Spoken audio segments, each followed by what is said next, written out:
오늘 우리 경매 이야기 한번 해볼까요? 경매요? 네. 좋죠. 네. 네. 제가 좀 궁금한 게 여쭤볼 게 있어서. 네. 저는 이제 직업인이고, 우리 양 이사님은 일반인인데. 그렇죠. 근데 이제 일반인으로서는 또 치고는 경매를 또 많이 해봤잖아요. 네. 근데 일반인들이 느끼는, 그러니까 직업인이 아니라 일반인들이 느끼는 이게 경매에서의 어떤 그 힘든 점? 그런 부분이 뭘까? 이게 궁금해가지고. 야, 이거 요즘 또 경매에 또 관심이 많잖아요. 일반 사람들이. 네, 또 이렇게 하락한다 이래가지고 네. 좋은 물건이 나온다. 이제 하반기부터 나오고. 지금도 많이 나오고 있고, 뭐 나온다 그러고. 네. 그 경매에 관심 많은데 저도 경매 처음 했을 때는 잘 몰라서 그런지 몰라도 되게 불친절해요. 불친절하다. 이 경매 개만 그런 건지 네. 뭘 물어봐도 되게 뭐 무뚝뚝하게 톡톡 이렇게 하면 돼요. 그럼 그 용어를 모르잖아요. 법률 용어를 모르니까 네. 이게 뭐죠? 이러면 아니 이렇게 하면 된다고요. 그럼 검색해봐야 돼 네이버에. 네.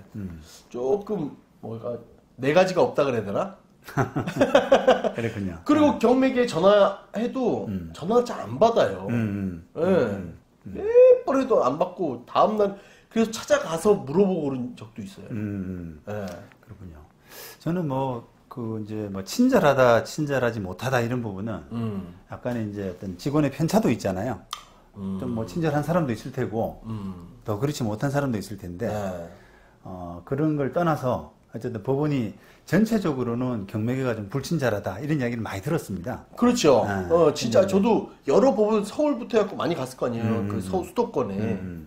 근데 저는 이제 그런 그게 예를 들면 옛날에는 그게 그런 것도 있었죠. 이렇게 직원들한테 용돈이라도 좀 집어주면 금방 친절해지고 그런 부분도 있었는데 네, 들었습니다. 요즘은 이제 많이 그런 부분은 좀 없어졌을 거예요. 사회가 이제 투명해지고 사실 누구한테 조금 용돈 받아 먹었다 그러면 그거 가지고 공무원 신분에 그렇죠. 못 벌 수도 있는데. 그렇죠. 그러니까 이제 불안해서 그 사람들도 마음대로 못 할 텐데 그런 부분은 조금 이제 확률은 많이 줄어들었을 텐데 빈도는 많이 줄어들었을 텐데 저는 이제 구조적인 원인 이런 부분을 한번 생각해 보고 싶은데 구조적인 원인. 예. 이게 저는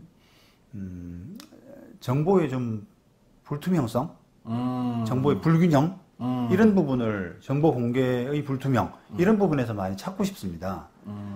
우리가 이제 소송하고 경매를 이렇게 많이 비교해 보면은 어쨌든 소송은 그 소송의 정보들을 우리가 전자소송이라고 치면 그거를 당사자만 열람이 가능하잖아요. 그렇죠.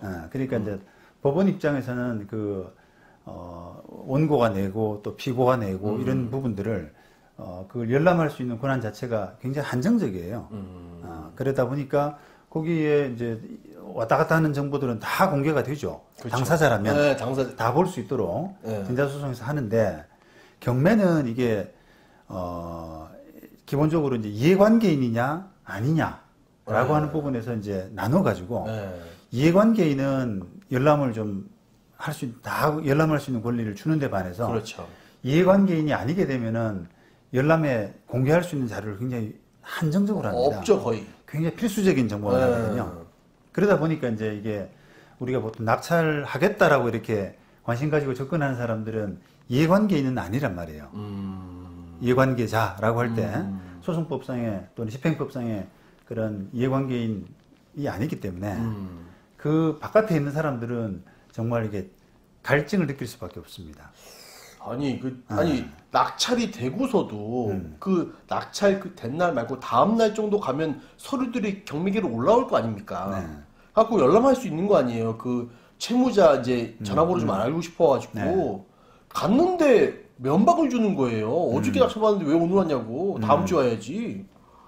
아니 원래 다음날 다 보여주는 거 아니냐고 그렇게 배웠는데 아니라고 다음 주에 오시라고 이런 거예요. 아마 직원이 그 전날 부부싸움을 했는가 봅니다. 고향 지원입니다. 의정부 고향 지원. 나 짜증나가지고 싸울 수도 없고 또 가야 되는데 이러고 돌아왔죠 그냥. 그러니까 이제 그게 우리가 이제 공매하고 딱 비교를 하더라도 우리 경매는 지금 전산화가 안 돼 있잖아요. 입찰도 공매하고 다르게 현장 입찰을 하지 않습니까?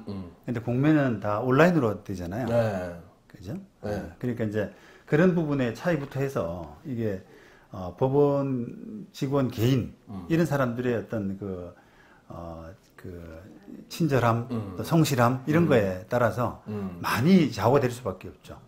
요즘 사실 이제 많이 이렇게 개방화되고 이렇게 정보가 투명화된 이런 시점에서는 그런 상황인데 그거를 오늘 갔더니 내일 오라 그러고 네. 다음 날 오라 그러고 이렇게 하게 되면은 이해가 잘 안 되는 경우가 많잖아요. 그렇죠.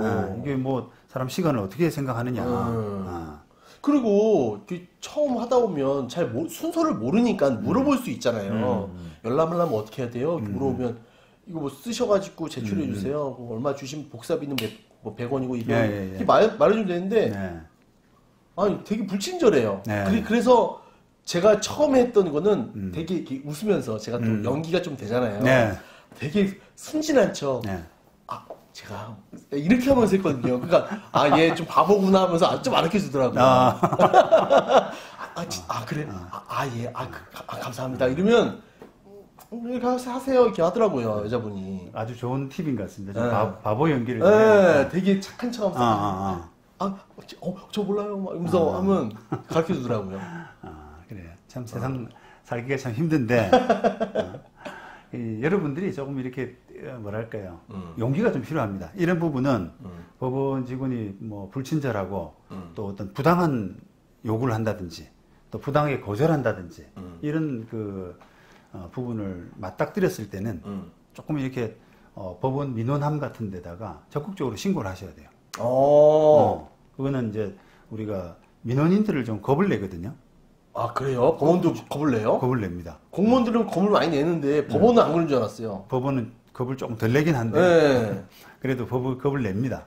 그런 부분들이 자주 쌓이게 되고 하게 되면 인사고과에도 아무래도 영향이 있거든요. 그러니까 조금 용기를 가지실 필요가 있는 거죠.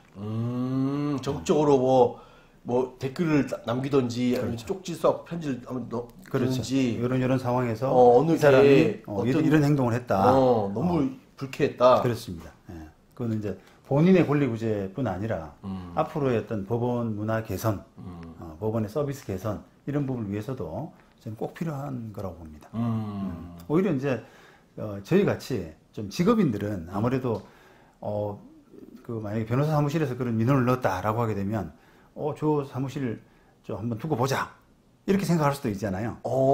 판사님들이나 다 알만한 사람들이 우리 업계의 관행이라는 게 있는데 판사는 그런 이야기는 안 하죠.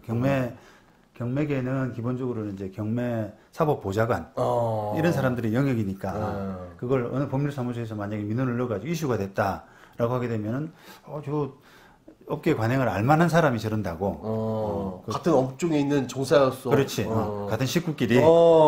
근데 식구가 아니구나. 이렇게 해서 이제 한번 눈여겨볼 수가 있거든요. 그러니까 이제 그런 게 겁이 나서 조금 신경이 쓰이는데 일반인들이야 눈치 볼 게 뭐 있어요.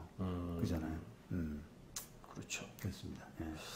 그래서 그런 부분들을 조금 더 용기 가지고 적극적으로 할 필요가 있습니다. 그러니까요.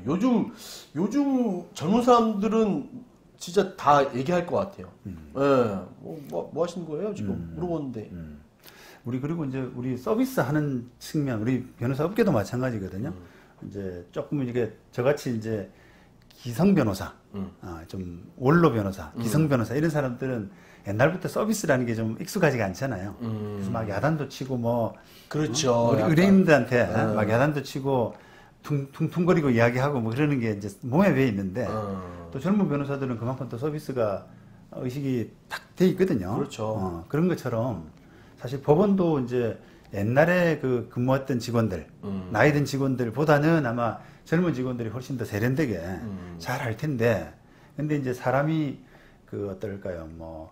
이게 습관의 동물이라고 그런 문화에 또 젖어버리면 그 사람도 자기도 모르게 또 그렇게 돼가거든요. 무뚝뚝하게 하고 그냥 그렇습니다. 무시하고 저게 관행이고 저렇게 해도 아무 이상이 없구나. 그걸 보고 계속 이렇게 그게 몸에 쌓이다 보면 자기도 그게 습관이 돼버리는 겁니다. 그러니까 이제 그런 부분을 좀 이렇게 당사자 입장에서 좀 강하게 한번 지적할 필요가 있습니다.